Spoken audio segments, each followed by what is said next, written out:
Let's bring him on, Nick Wright. First things first. He's our 3-hitter today. He's usually our cleanup guy. He's our 3. For our radio How's audience, it going, Colin? Nick Wright Good smoking to see you. a cigar. Oh, sorry. Sorry, one last drag. Hey, listen, people often ask me, Nick, do you ever think you'll ever be able to pay back Colin Cowherd for all he's done for you in your career? And up until right now, this moment, my answer would have been no, it's impossible. But now, thankfully, I feel I have done it in at least small order, because it is only thanks to, last Tuesday around 1:05 p.m. Eastern that you and J-Mac had any correct Chiefs Ravens commentary on the show all week. It could have been the wrongest show in the world on that game, if not for the weekly spot with me. I think J-Mac had them losing by 21. You had the Chiefs' best defense in the league, giving up close to 30, losing by 8 or 10, I'm not sure.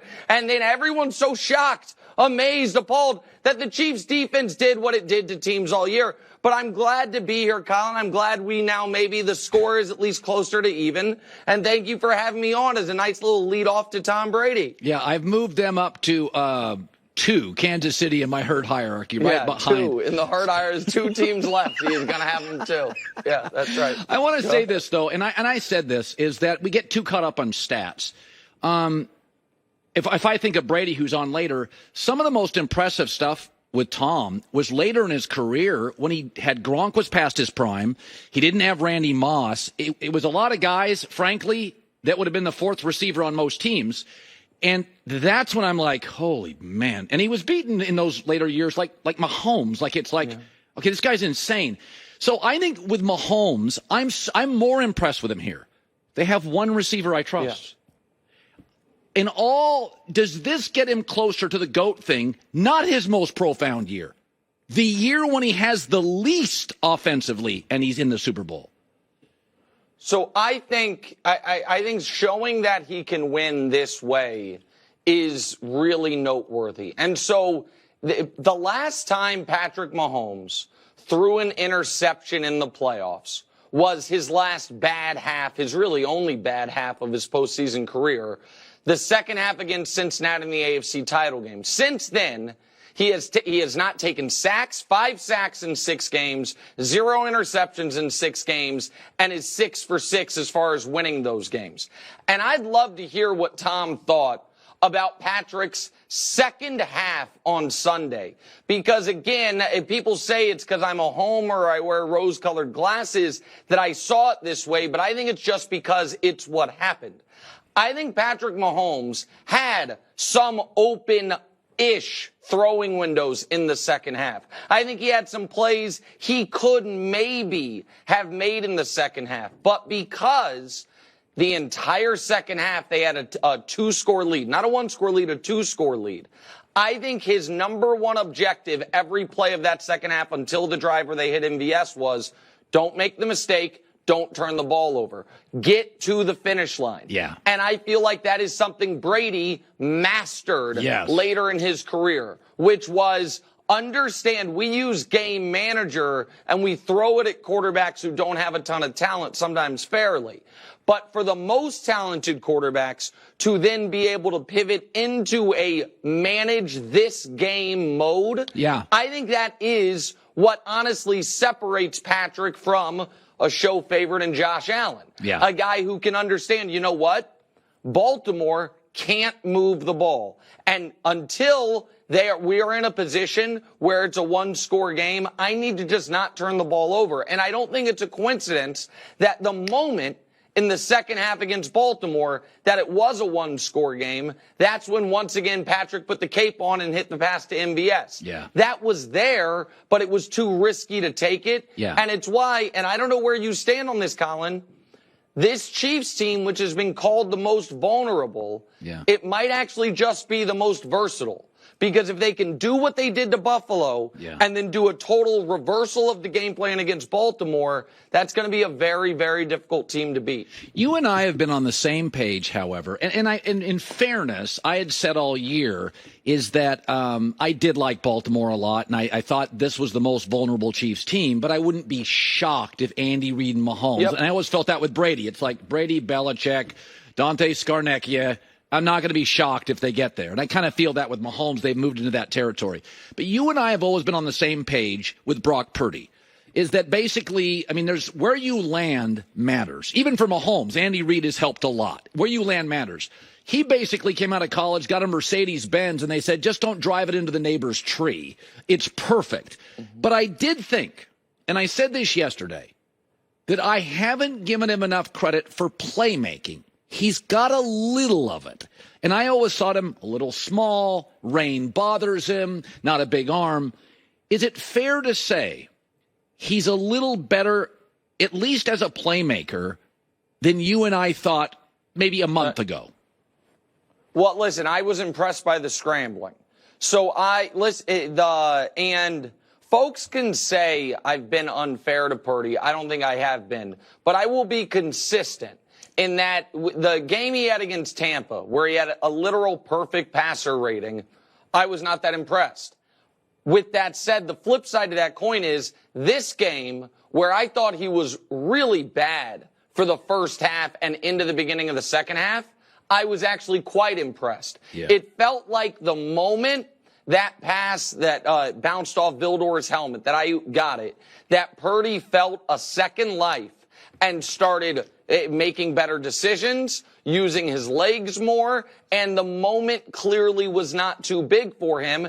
And the scrambling is the biggest distinction I see right now between Purdy's performance in the playoffs and Jimmy Garoppolo with this Niners team is that highlight reel you just showed, which is Jimmy could never move with the legs. If you got pressure on Jimmy, he was dead. He might close his eyes and throw a pass. It was done. Yeah. Purdy has done some things with his legs that present real problems. Yeah. Now, I also think he has gotten very fortunate on about 4 or 5 really bad passes in these 2 games, and only one of them has really bitten him. So I still think there's a bit of holding your breath if you're the Niners, but he didn't fold down 17, and that scrambling, making some plays with some athleticism was an impressive element on Sunday night. Yeah, 5 of the 8 quarters in the playoffs, he's not been very good. He's been outplayed by Goff and Love, whereas Mahomes has had 12 for 12 great quarters. So we have to contextualize that and be honest. Brock Purdy's had some bad quarters. I will say this, the 3 best tight ends I've ever seen in my life are Kellen Winslow, Gronk, and Travis Kelce. And I always kind of thought that. I think Tony Gonzalez, Shannon Sharp are great. But I thought Kelce's performance was incredible. It really did. And they're not perfect comps. It was very Gronk-like. It was like you're just about, you see him limping all regular season. Were you even surprised how fantastic? That's a top 5 game for him. Were you surprised by Kelce? Oh, I was surprised in that Ravens game, yes. Because if there's any team in the league built to be able to stop him, it's a team with 2 outstanding inside backers in Queen and Smith, and the best and longest and most athletic safety in football in Kyle Hamilton. The Ravens roster is better suited to stop Travis than any other roster in the league. And he had, in my opinion, arguably the finest game of his career. And so there's 2 points I want to make about Travis. One is I really believe that having week 18 off helped him for this playoff run. And a lot of guys would have played that week 18 because he was 16 yards away from 1,000. It would have been his 8th straight 1,000-yard season. No other tight end has more than 3. He would have had 8 straight, just needs 16 yards. He set that aside to take the week off, get healthier, and now you're seeing this. And the other element is, I think Gronk is a legend. Obviously, Shannon, Tony, I didn't watch Kellen Winslow, but those guys are all legends. Travis Kelce, when it comes to the postseason, is competing not with those guys anymore. He's competing with Jerry Rice. Travis Kelce is the all-time postseason leader now in catches, in 100-yard games, in yards per game. The all-time leader. He is second in yards, touchdowns, and multi-touchdown games in the postseason. The person first in all those categories is Jerry Rice. Every single postseason receiving record, it's Rice Kelce or Kelce Rice. That is unfathomable when you consider that Jerry played for 20 years and was on great teams almost every year, that Travis has done this in a decade. So, yeah, I do think, with respect to our colleagues and friends who have done it, that Travis Kelce is the greatest tight end of all time, and I think he's widening the gap. All right, Tom Brady, bottom of the hour. Finally, Nick, I will say I guessed the spread for the Super Bowl once the game was over, and I said Kansas City minus 2.5. I was told it was San Francisco minus 2.5, and I said the Niners have struggled. Nobody believes in us. I know. No. Do you know why, though, Colin? Why? Colin, now, I shouldn't say you're to blame because, listen, I'm not trying to sound arrogant here, but thanks to people missetting the lines because, you move lines. You have said the Chiefs are flawed, pick Buffalo, pick Baltimore. I've been able to make tens of thousands of dollars betting these two playoff games. Okay. It's really been wonderful because the Chiefs are underdogs. And now you've done it again. You tell the whole world all year that their ceiling's the AFC title game, the offense is broken, it's fine, it's a dynasty transition, and all of a sudden folks are like, you know what? This Niners team that hasn't looked great in 6 weeks. When's the last time the Niners looked amazing start to finish? It's been forever. They should be the favorites. So, listen, the underdog Chiefs, the nobody believed in us Kansas City Chiefs with the best defense in the league, the best quarterback, best tight end, best head coach. We'll just see. They can beat, Brock Purdy, Joe Montana 2.0, Tom Brady 2.0. That's who you should ask Tom about. I know everyone's doing a Mahomes, Tom discussion. The real discussion is Brock Purdy. He's the next Tom Brady. See if he's worried about Purdy getting on his corner. I'm interested to hear that, Colin.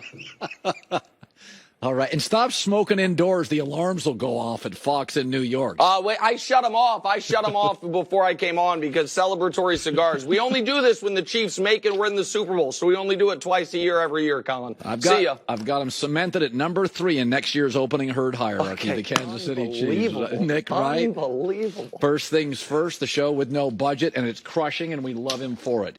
Hi, everybody. It's me, Uncle Colin. Subscribe here to get the latest from the herd, including exclusive behind-the-scenes videos and more, wherever you may be, however you may be watching.